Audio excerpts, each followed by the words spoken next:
क्या कहा तुमने कि मैं तो अपने बाप की नहीं सुनता तो तुम्हारी क्या सुनूंगा? नहीं भाई, मैं तेरे जैसा नहीं हूँ।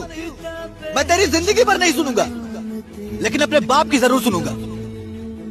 2 दिन दोस्तों के साथ सिगरेट फूकने वालों, 4 दिन क्लबों में बैठकर अपने आप को बाप का बाप समझने वालों, तुम्हें क्या पता कि बाप क्या होता है?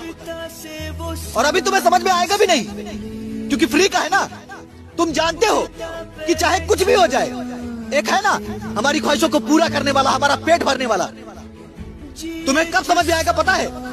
जब तुम्हारा बाप इस दुनिया से चला जाएगा, जब तुम्हें कोई कुछ भी बोलकर चला जाएगा, जब तुम्हारे कहने वाले तो सब अपने होंगे, लेकिन तुम्हारे बुरे वक्त में कोई तुम्हारे साथ नहीं आएगा।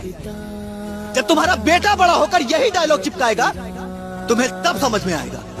ईश्वर अल्लाह जितने भी रब है, नूर तेरा